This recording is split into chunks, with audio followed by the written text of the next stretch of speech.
Welcome everybody to another episode of the AgView Pitch, and we are making a video of this podcast, so if you're listening to it, that's great, and if you get a chance and want to watch this on YouTube, go ahead and do that. And so today, with Dad's Wisdom, we have a new special guest with us that's actually, he's not directly a farmer, but grew up on a farm and is an individual who I had a lot of years of experience with, and I can get into that in a minute, but I want to first have you go ahead, Tom Husnik, have you introduce yourself and tell us where you live and where you're at today. Okay, well, I'm Tom Husnik, and I currently live in Vinton, Iowa, but I was born and raised north of the Twin Cities, north of St. Paul, Minnesota, about 30 miles on a farm there. So that's where I started out. Yeah, so my experience with Tom was started in about 1972, is that about right? I moved down here in 1977. 77. So right. So it would have been 70. Okay, I was off a little ways. Well, so, time gets away. Yeah, it must. But anyway, so I just remember you, Tom, as being the first account manager. So my dad was a Pioneer sales rep, and he started in about 72. So maybe that's why I'm thinking 72. He started. Yep. He was. Yep. Before I came down here. And as a little kid, I remember, going out and seeing customers and talking to farmers and stuff with my dad. And I remember, you being there as kind of, in my memory, the first account manager and sort of boss that my dad had, which was kind of fun watching somebody get to boss my dad because he was always bossing me. But it was great because during the course of your entire career, we had you in our Pioneer agency, which my family still has today, as our account manager the entire time, with the exception, I think there was 3 years where we had Kendra Van Sloten for a short period of time when there was some changing of areas and stuff, but you stayed really in close contact with our farm operation and our family, and so there's a close connection there, and so that's why I wanted you to be on Dad's Wisdom. When I first called you, you're like, well, I don't farm, and I don't, but you have been one of the most influential people in our operation from the standpoint of just information and paying attention to us and making sure we're more focused on our business and thinking out of the box and staying on top of things. And so I think there's some big wisdom that you can share with us and with the audience here that we work with through the podcast and with AgView Solutions on just some of the things that you've experienced over your entire career. So let's start to dive into that, and let's have you kind of tell, that first year you were starting, well, actually even go back a little further, kind of where you grew up and tell us a little background on yourself. Okay. Well, I grew up north of the Twin Cities, so about 30 miles north of St. Paul, Minnesota. And as I look back on our operation, my dad farmed with his brother, and they started, of course, during World War II, so things were pretty tough at that time. Because of all the things going on with World War II and the ability to get tires or tractors or equipment. So they made it through that. But our farm was really unique because they looked at what the opportunities were for their area. Yeah. And so when I had some older brothers and stuff, and they started out in the livestock area, but then they soon went to cash grain. And they were one of the first farmers to try soybeans in that area back in the 50s. And that was a totally new crop, especially for that part of the world. And so they had the first experience there. And then really, when they started going to cash grain, they started thinking about, how are we going to keep fully employed for the whole year? So they started some other businesses, custom baling. So we had 2 balers, small square balers, and they traveled a wide area because there was a lot of farmers around there that had hay that they needed to make for forage, and they couldn't afford a baler, and my dad and uncle were experts at baling hay. So they had a summer business all summer. That's all that they did was go around and bale hay. And then on the sideline, my mother raised chickens, so we sold eggs, and we had customers that came from the cities. And we also had a big strawberry patch. And it was kind of unique because back then, people would come from the cities and they wanted to come out to a farm and they picked their own strawberries. And so that was a good summer business. And obviously we had a big garden. But we raised, at that time, all our corn was raised on the ear, so we had ear corn. And so we didn't have livestock, so then they were thinking through how would they market this grain? What were their marketing opportunities for ear corn there? And very, very resourceful, they found a new feed mill up by Lake Superior, which would be about a 4-hour truck drive up there, that was a new feed mill that needed grain. There was no grain grown in northern Wisconsin. And they wanted ear corn so they could grind for the dairy farmers up there. So all during the winter, they bought a truck that was set up to haul ear corn, and all winter they'd haul ear corn up to this elevator, and of course they were paid a big premium. Wow. So they went out and searched their own market and developed their own market with that, and it was a tremendous relationship. And then while we were in the baling business, we would bale 20 to 30,000 bales in our own farming operation. And guess what? Around the Twin Cities, there was a lot of small horse farms where people had a couple horses. So they developed a horse hay business. So during the winter, we would deliver horse hay, 40 or 50 bales at a time, to a smaller farmer or to a hobby farmer that had a few horses. Then in the fall, when it would freeze up, we were in a kind of a low-lying area, a swamp area, and there was this reed canary grass, and it would grow 5-6 foot tall. Once it froze, we would go in there and cut it and bale it, and we had a covering hay business. And what was that for? We would sell it to the different markets in the cities, and we would take a bale of the covering hay, and they'd take that bale and break it up and put it in small paper bags, and then they would sell it to those people that had rose bushes so they could cover their rose bushes for the winter. Wow. And it's called covering hay, or they'd use it to cover, say, some concrete that was poured. So very diversified, and they made sure that we were employed the whole year round. So a lot of things that could still apply to today's agriculture. So pretty massively on the leading edge. Well, the thing of it is, because it was a big transition going from dairy to livestock to crops, thinking, well, crops, you're busy in the spring and you're busy in the fall. What are we going to do the rest of the year? Right, and they figured out right away that they needed to do something, and then it worked out very well. But a lot of it, they looked at the opportunities in our location.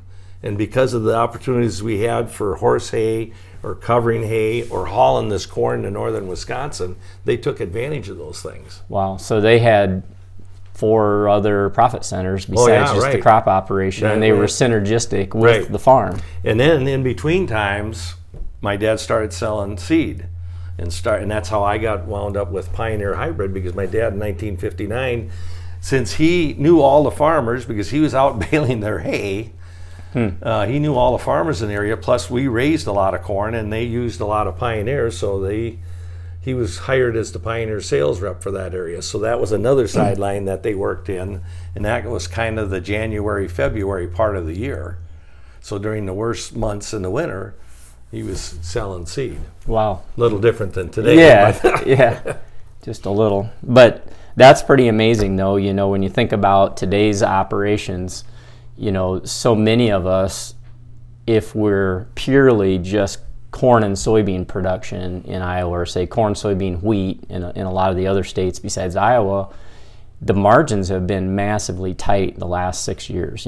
Since we went from about 2008 through 2012, we had some rising commodity prices. Now we've seen these lowering commodity prices, and that's just great wisdom, great thinking to try to figure out how do we generate extra revenue in our farm operation, because you can cut costs, but you can't save yourself to prosperity. You can't cut enough in a lot of situations to well, that's be one profitable. thing that I always appreciated working with you guys is every time that we saw a new opportunity that you could maybe get into, whether it was crop insurance or into technologies or whatever, I always made sure that I went to farmers and offered them those kind of opportunities for additional income, plus the value of what you would learn from that particular aspect of the business. Yeah, because there's always synergy and additional profit centers. You got to be careful. You don't want to do 1,000 different things, but you figure out what you're good at and then ask the question, is there synergy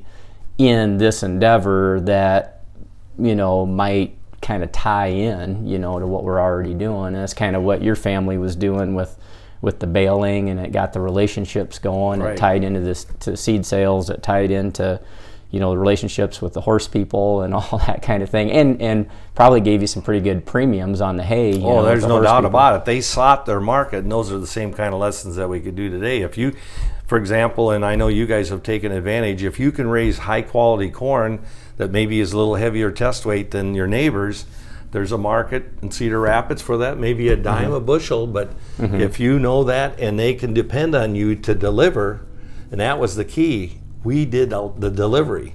Right. We delivered the product to the feed mill. We delivered the hay to the horse farmer or to the garden center. We were able to get the right product to the right place at the right time. Right. And that's pretty crucial to any business. Right. And you were basically farm to table before farm to table was even a topic. I mean, they were way ahead of their time, but a lot of it was because of where we were located. They took advantages of the population center and the situation they were in. Right. So those were some good lessons that I think we can still use today. For sure. So that's awesome. So tell me a little bit about, let's transition a little bit into, okay, that's your family business. How did you then start working towards Pioneer and becoming a lifetime employee and being an account manager throughout your entire career? Well, of course, my dad started selling Pioneer in 1959, and I was actually one of his helpers and did a lot of the paperwork because he wasn't too excited about doing paperwork at that time. So I helped do the invoicing. Of course, everything was done by hand.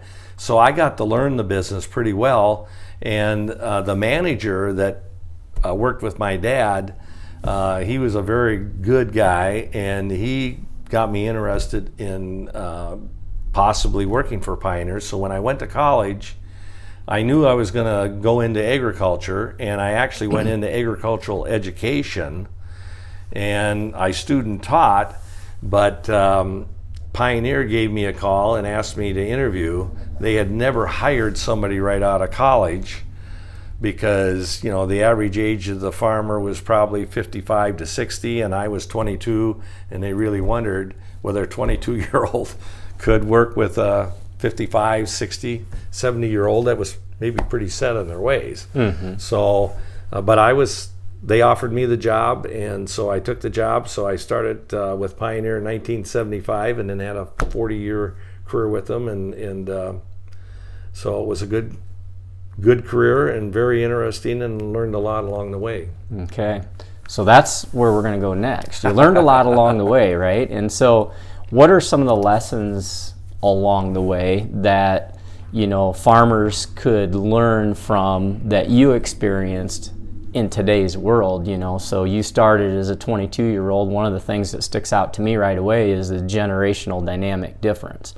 And so we see that a lot today where the old guards kind of stepped out in some of the instances, whether it's lending, whether it's crop protection, whether it's the seed industry, whether it's machinery and equipment, to where you've got kind of a new fleet or a new set of millennials entering into the workforce and the sales side of things, and you've been there. You did that. You came in as the young buck with some of the older people. So what are some of the lessons you learned along the way, and some things that farmers, both the dads that are listening to this and the sons that are listening to this, what are some of the things? I think the first thing is that you've got to always be a lifelong learner. And the thing that I would see is, as I worked with farmers, you could see a big separation between the ones that started to really plan, and I call it strategic planning, where they looked at their operation and determined what their positives were and maybe their weaknesses, and then they worked towards putting together a plan.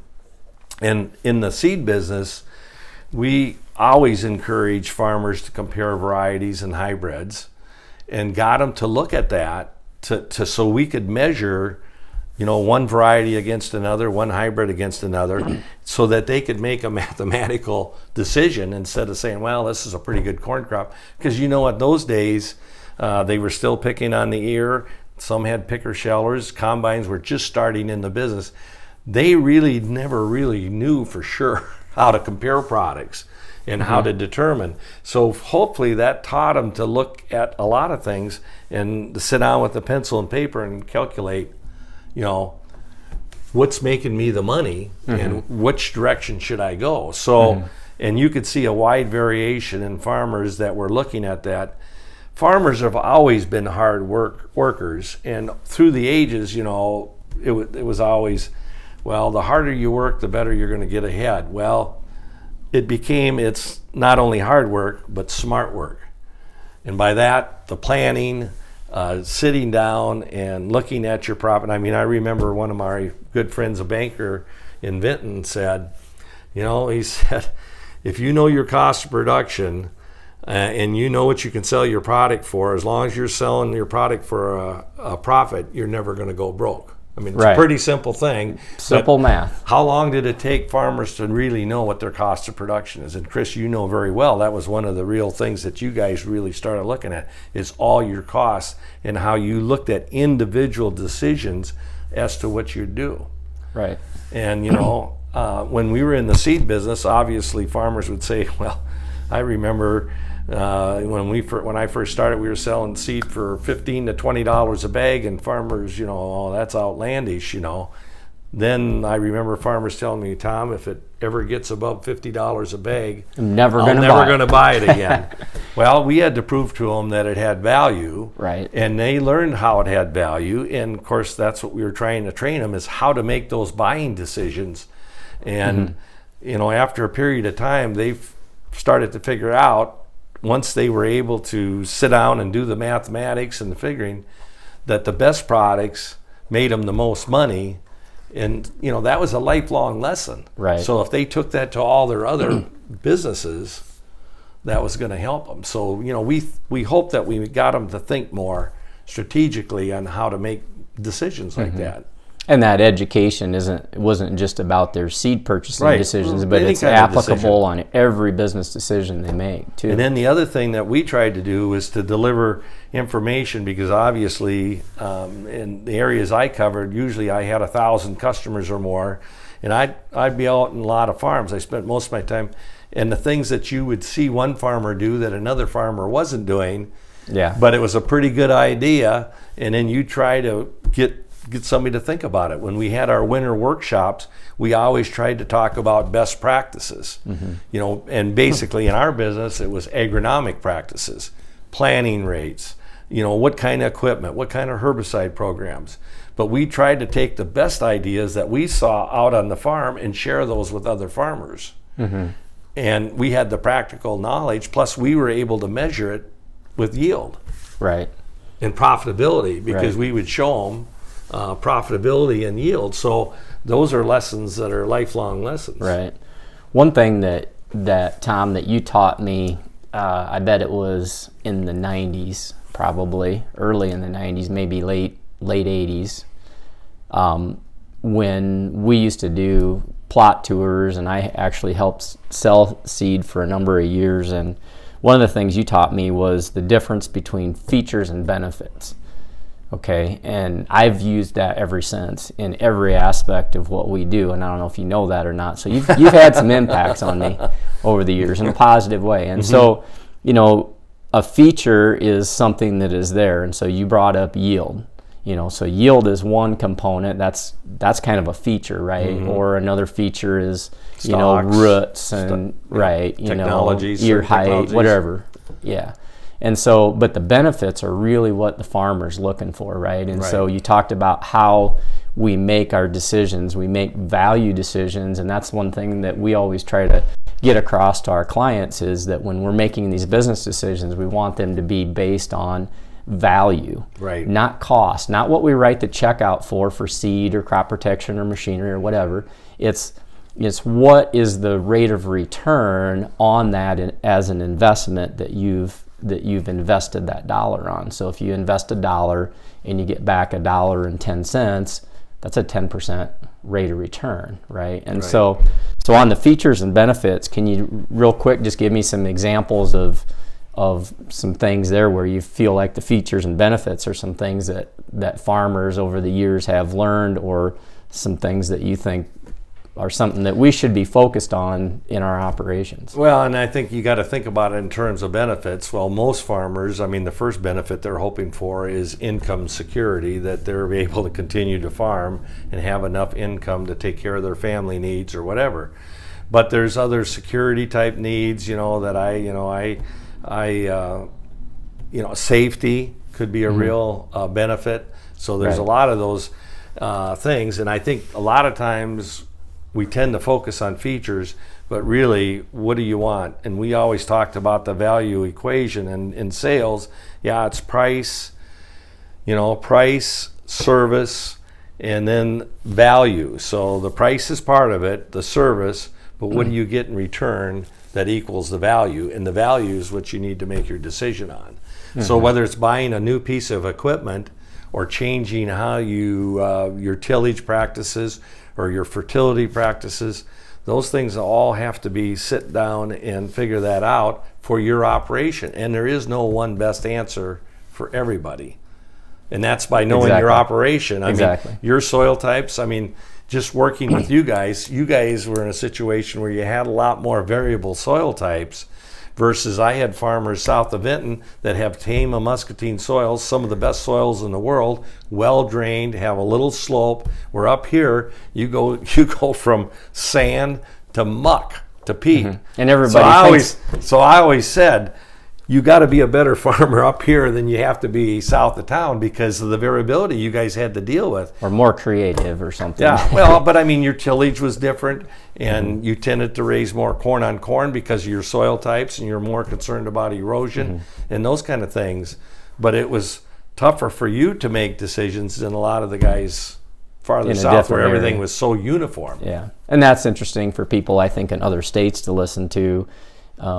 Too, that would be listening to this podcast thinking, well, it's easy to grow corn in Iowa. It's not easy, is it, in a lot of places? And we are in one of those areas, like you said, where we'll go a mile across the field and we'll have 8 or 9 different soil types in one pass across the field. So every area is a little different for sure.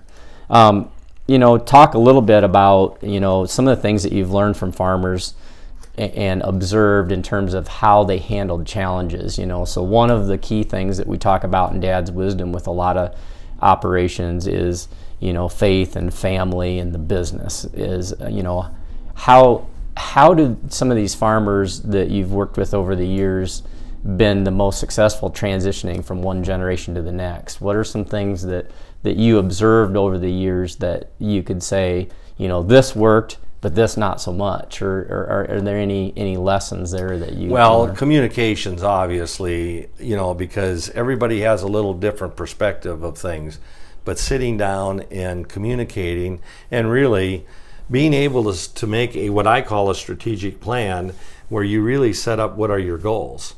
Maybe your goal is to grow, to more acres. Or maybe your goal is to stay with the same amount of acres but produce a higher value crop or focus on livestock or whatever that may be generating your market. But to sit down, how many farmers could pull out their sheet and say, these are the 6 or 7 goals that we have in our farming operation, and have thought through them and get agreement amongst the people involved, because everybody's thinking from a different perspective. If I'm 70 years old, I'm thinking about, well, as long as I got enough money to retire, that's all I care about. But if I'm 40 years old and I got 4 kids that I'm thinking about sending to college, I'm thinking altogether maybe a little different. Or if you're 20 years old and have a date next Friday night. Right. And you should be combining corn, or you should be planting corn. Right. And then to prioritize those things, and making big decisions like on equipment. Equipment is a tremendous decision. Right. And as you well showed in a lot of your aids about how to make those decisions on equipment. I remember the days that you spent more time repairing your equipment than you did using your equipment. I can even remember on your farming operation with your dad.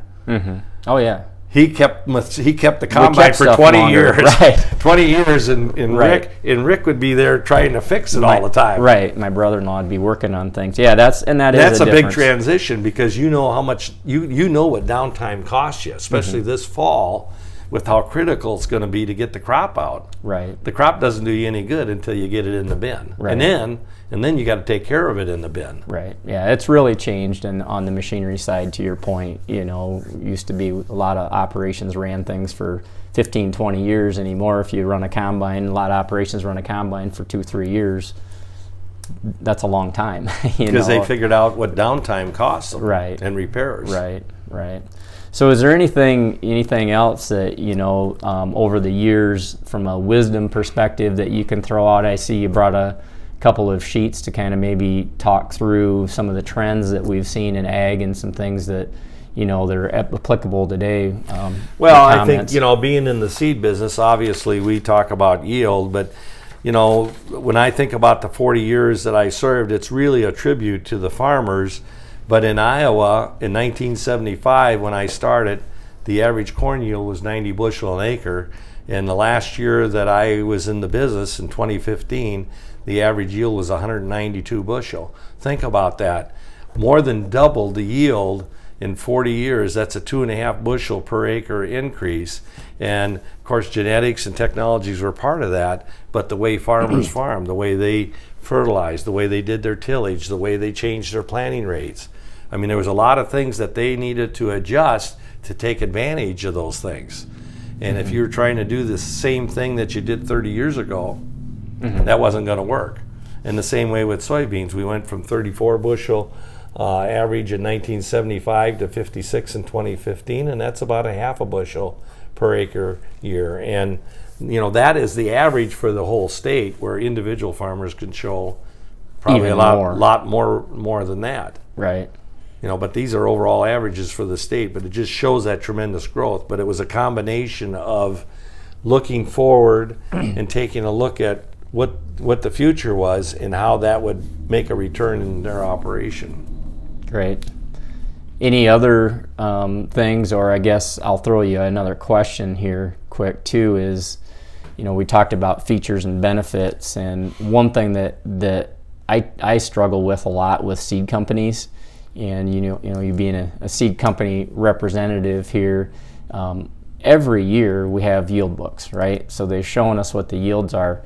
What would it take to get seed companies to show us income per acre books?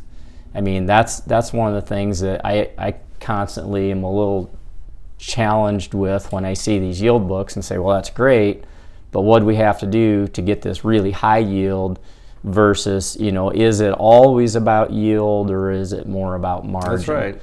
And so there were different contests that different companies sponsored to do that, but it's always, okay, what did you figure for land value? That was probably the biggest fudge factor. Right. Was it cash rent? Was it the value of the actual value of the land at 6% interest or whatever it was? So land value is always one of the biggest figures. Right. Fertilizer costs you pretty well could tell. Seed costs you could figure, but your drying costs, your tillage costs, and it's really difficult. And that's what we tried to focus in, is on your, we focused on the yield and the price of corn, what that amount to, but each farmer's cost, and and again, it goes back to the point, if they don't know their own production costs, what it costs them per bushel to produce it, and be realistic with that figure. Right. Yeah, and that's the biggest challenge we see as we work with new clients is the inaccuracy of it, even with the technology we have today. In today's world, we want to see cost of production numbers, get as accurate as we can, because if the margin is 10 or 15 or 20 cents a bushel, that's not much leeway to be off, right, in terms of per bushel. And that's where we always try to take all these expenses and dial them back to a per bushel cost. So with seed, even, for example, or crop protection, whatever it is, it's back to the features and benefits. I don't care how much I write the check out for. I mean, it's what it ends up at the end of the year. But if we ask a customer, or if you asked one of your customers, what did they write you a check for seed, I bet they could tell you. Oh yeah, they know that. But then if you ask them, what value did they get back from right, or what was the cost per bushel, right, relative to all of your other expenses. Well, I think I think you've pointed this out many a times with your aids, machinery costs. How does a farmer develop what his real machinery costs are? Mm-hmm. Right. I think that's what most of them probably struggle, depending on the age of the equipment and how do you put a figure on what that actual cost is. Right. Fertilizer, you know what you wrote for seed, but your equipment. Yeah. And there's how do you calculate the cost? And there's some formulas, and that's where we come in and try to help people. But back to the dad's wisdom thing, so we don't get too far off target. But I think all this is really good and ties directly in.